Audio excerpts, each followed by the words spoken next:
Oh, Welcome to another episode of the Use Your Power Show, brought to you by Rev Up. Rev Up stands for Register, Educate, Vote, Use Your Power. Today, we have a very exciting guest, Dennis Borel, who is the Executive Director of the Coalition of Texans with Disabilities for the last 22 years. And he has been organizing an event that is wonderful in Texas. I think it's a jewel nationally, is the TDIF. Welcome, Dennis, and I'm going to self-describe, and then I'm going to hand it over to you to self-describe and explain what is TDIF. So I am a white female with brown gray hair with a white wall behind me and an orange picture. Dennis? hey, thanks, Julie. So I am an Anglo male, and so I have gray hair, a gray beard. I'm wearing a gray jacket. My eyes are even gray. That makes me kind of like an elephant, I guess, an old elephant.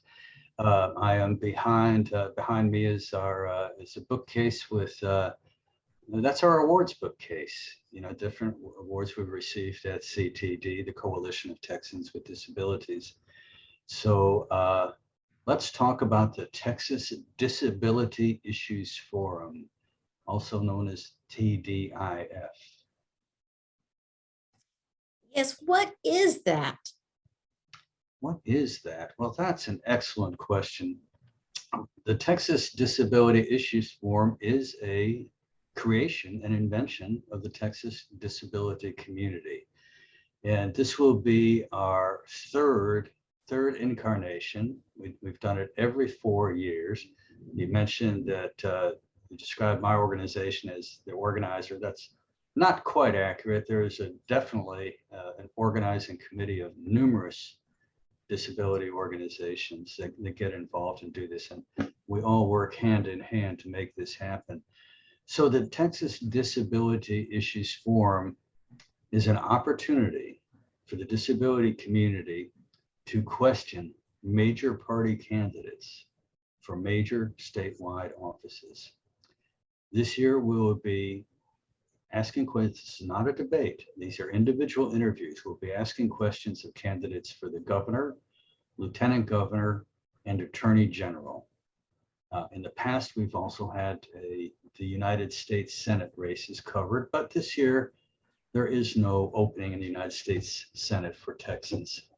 The whole idea is to do two things: raise the profile of disability issues with these candidates. In other words, what's that old saying? If you got a mule, sometimes you crack him over the head with a 2x4 to get his attention. TDIF is our 2x4.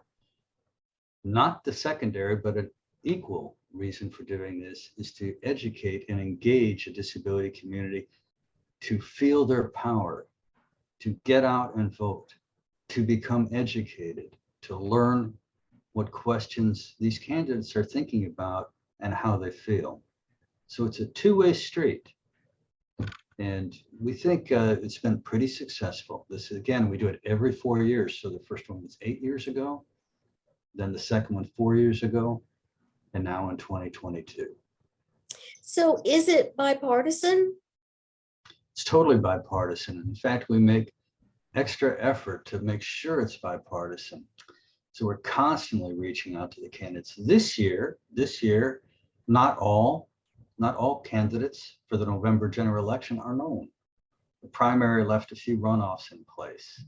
So we'll wait till after these runoffs, which are May 24th, to know for sure who our candidate's going to be. We'll make every effort to get candidates in both parties there. And we'll see how it goes. How did this come about? I mean, how did this wonderful event get hatched? Whose brainchild was this? Well, I'd have to say it's probably Bob Kafka of ADAPT who first, kicked out this idea.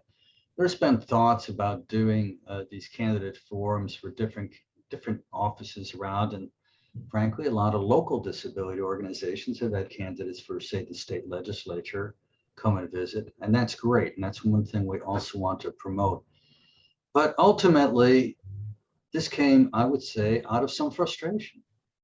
The fact is, disability issues aren't considered truly important by the policymakers in the state. And you know what? That's wrong. That's absolutely wrong. These are major issues from a major community in Texas. And we need more attention. And one way to get more attention is to get these people to pay attention while they're running for office. And if we can get them to make certain statements, to get to know us, and for us to get to know them before election, we'll have a better chance of making effective public policy change in Texas. So this is an opportunity for them to develop a relationship with the disability population in Texas. That's right.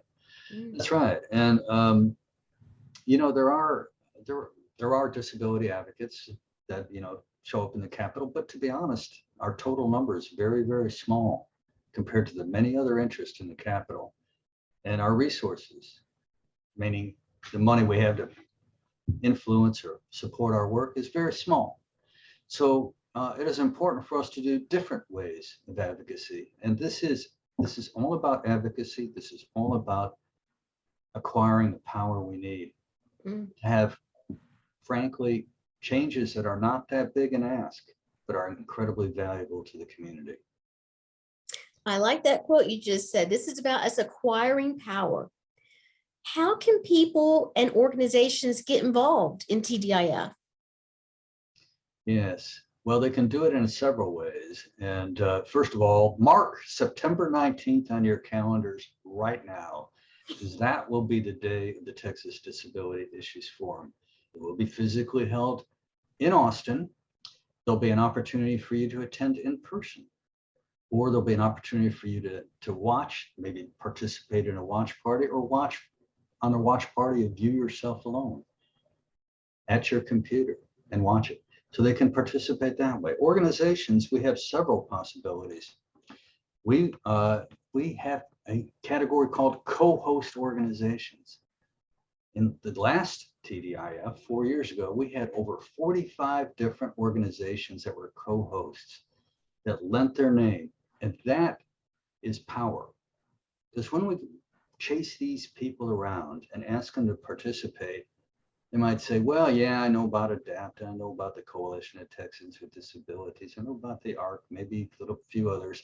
They said, well, are you aware that we have a total of 50 different disability organizations from every corner of the state? They're co-hosting, and I give them that list. I send them that list. And I guarantee you they look at that, and that helps us get them to come. So you can become a co-host organization, participate on September 19th, and just promote this. How you can follow this, the Rev Up Texas website, revuptexas.org. I believe that's correct. My guess is that will become printed right across where I'm saying this right now. I hope so. You can follow that, or just, you know, there'll be social media postings. So follow ADAPT, follow the Coalition of Texans with Disabilities, follow REACH, and find out what's happening. But September 19th is the day when you can hear their voices, and they'll hear your voices too. That's exciting. With the controversial Senate Bill 1, which I'm sure you're aware of, possibly limiting, and I would say definitely limiting, voters with disabilities, what do you hope TDIF will do to enhance the power of the disability vote up against that obstacle? Mm-hmm. Mm-hmm. Yeah, it's true. SB 1 made it harder to vote for people with disabilities. There were strategies that helped people vote, whether it was longer voting hours for people to get to polls, whether it was drive-through voting, which was done in Harris County, which was definitely a benefit. And they also made it harder to use a mail-in ballot. They made it more technical. They made more steps. They made it more difficult. By the way, I used a mail-in ballot just this week to vote in a local election here. And the print was so darn small, I could hardly read it. And then there was a couple areas where I had to put in a couple of different ID numbers, and they had to relate back to when I registered to vote. So what happened in the first election out of the gates after SB 1 became law of the state? That was the primary election in early March. The highest number of mail-in ballots got rejected in the history of Texas elections, something like 10 times higher than normal. There's always a small amount, like 1% or less, that got thrown out for some technical reason. This was 10 to 12%. That's worrisome. So you can do a couple things. Pay very close attention if you're using the mail-in ballot, that you fill it out correctly. And then there is an opportunity to track that your mail-in ballot has been received and accepted. There'll be at your county, there'll be a website to go to, and at the Secretary of State, there's another one. So you can go in, put in your request. Well, where's my ballot, Dennis? I'm going to put it in. Where's my ballot? And it'll tell me, yeah, it's been received, it's been accepted. Do that. In other words, it's no longer just enough to fill it out and mail it in. You have to make sure it's heard. And if they kick it back, then you've got to make sure you cure the ballot, as they say, fix the ballot so it can count. So this is not to dissuade people from voting on election day or doing early voting and going to sites. Definitely whatever you like to do. In some ways, it's kind of fun going on election day. You know, you're in a bit of a line. People are excited about maybe change and maybe thinking of getting actively involved. But whatever way you choose to vote, make sure you do it. Don't put it off. Don't blow off the rest of the disability community, because we're counting on a very strong participation from the disability community this year. So Senate Bill 1 is a voter suppression law. Yes. And it has caused some damage to the power of the disability vote. And now TDIF is an opportunity for us to get a little bit more traction back and let our representatives know the issues that we're having with that relationship. Do you have any memories of success in your eyes with past TDIF events, something that happened that let you know, yes, the purpose of TDIF has been fruitful? Do you have any memories, success stories you can share? Yeah, it's been amazing. The planning process has been amazing, and how these things come together. I would say that the first time we did it is I had the responsibility of enlisting what we call those co-host organizations that I referenced earlier. Yeah, I didn't know what kind of response we got when, like, the first time out, 40 different organizations lent their name. That was pretty darn cool. The other things have been the actual in-person events. There's an air of excitement, when Democrat Wendy Davis popped in and was interviewed at the first one, or when Beto O'Rourke, then running for the U.S. Senate, was interviewed for the second one. There was a sense of excitement in the air. And on that second one too, knowing that we'd had an arrangement to literally distribute this virtually throughout the state, and that there were people from the Panhandle to the Valley, from El Paso to Beaumont, watching this going on, that was exciting. So there are so many wonderful experiences that, and just, as people were leaving, you could almost hear them talking to each other. What did you think? What did you think when that candidate for lieutenant governor? Did you hear what that candidate said? Are you okay with that? You're okay with that? I'm okay with that. Well, maybe I'm not okay with that. So, it generated excitement. And, I don't know that this happened on the, maybe the watch parties, but I bet it did. So this is a way to get excited about voting and to carry that elsewhere. Okay, now I'm excited about voting for governor, lieutenant governor, attorney general, these offices. But now you know what? I'd like to find out more about our candidates for State House of Representatives. Let's see what they say. Let's call them up and ask them to visit with us. And then now you're a local person calling up your state rep, your state candidates. They're going to pay attention to you. And that's going to be valuable, because I'll tell you one thing, Julie.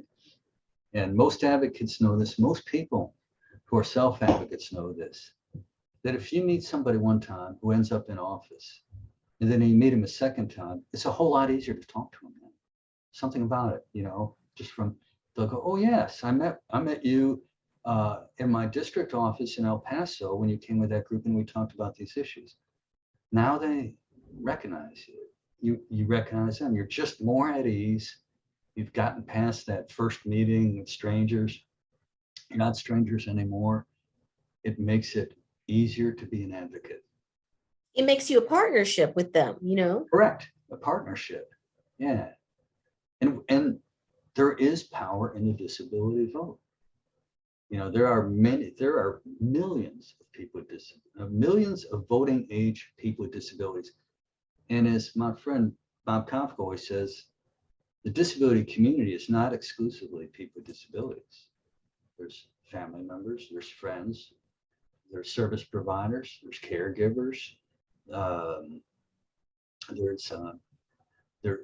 there's neighbors and friends who maybe have kids in the same special education classroom, all these kinds of things. So the disability community is far more powerful than it's ever flexed its muscle to do.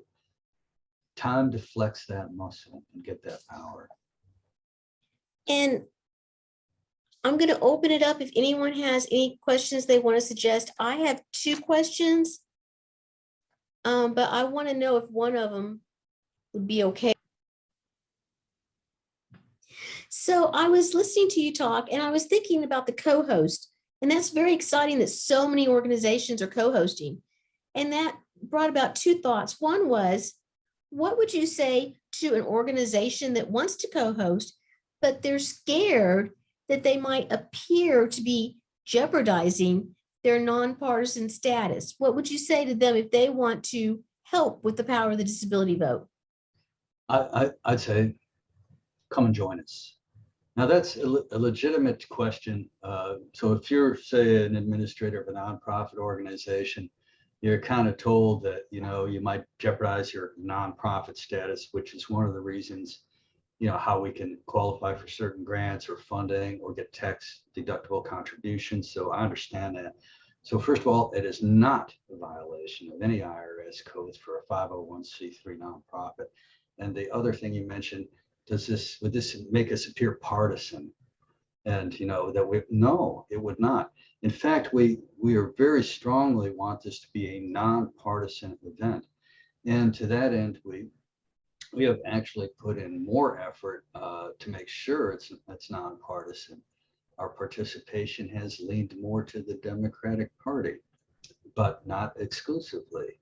And our efforts to get all major party candidates there, it's a matter of record. And we also offer an opportunity for those that may have a difficult time appearing in person.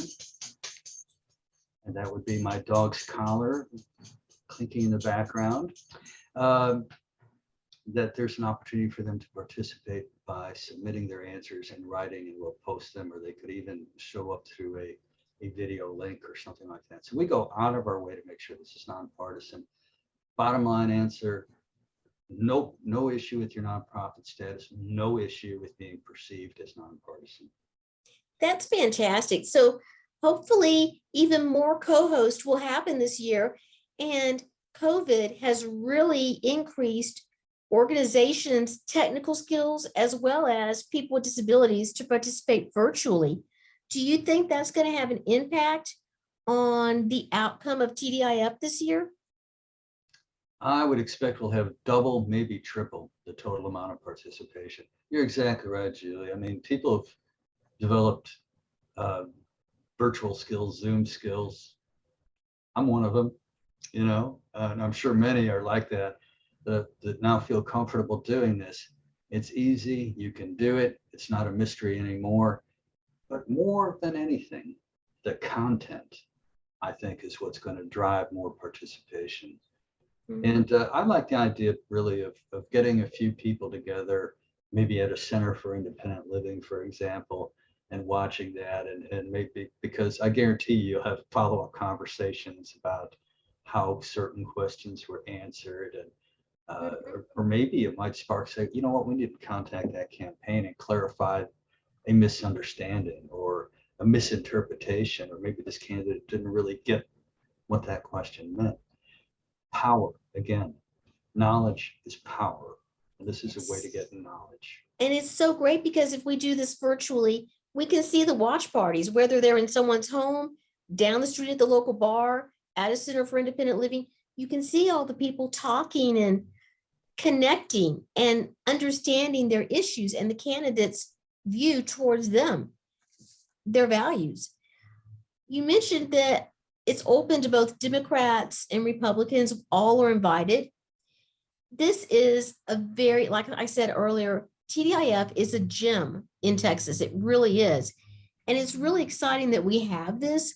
And the governor of Texas is a person with a disability. Is he excited about TDIF? Well, that remains to be seen this year. What I will say about this governor, well, first of all, yes, the governor is a person with a disability and has lived experience with disability. But it isn't really important that he's a person with a disability. It's what his policies and programs are and how they impact the rest of the community of people with disabilities, because you know, he lives a completely different lifestyle than most people with disabilities. What I will say about Governor Abbott is we've pursued him aggressively for our first two issues for him. We will do so again. And he has not participated in person. Governor Abbott, if you do happen to see this, we would welcome you to come. We'd even let you know what questions we're going to ask ahead of time. We would do everything we could to make you feel at ease. But I will say this about Governor Abbott. He did answer in writing the questions and questionnaire we sent him, which we posted on the Rev Up Texas website, as well as many other organizing organizations did so. So the next step, Governor Abbott, is for you to go from submitting answers into a questionnaire to actually doing a live interview. I promise you, we will be cordial. We're known for being cordial. Well, Dennis, thank you for giving us this information. I was excited because I knew this show was going to be awesome because TDIF is such an important, great event in Texas. I want to encourage everybody to like and subscribe to the Use Your Power show. And there's things you can do to use your power. You can sign up on the Rev Up website to be notified of TDIF. You can host one of the watch parties, submit questions, use your power. Thank you, Dennis. Hey, thanks, Julie. People out there, use your power. Yeah, revuptexas.org is a great place to keep abreast of what's going on. September 19th, we'll see you either in person in Austin or online. It's going to be good. And advocate. Bye.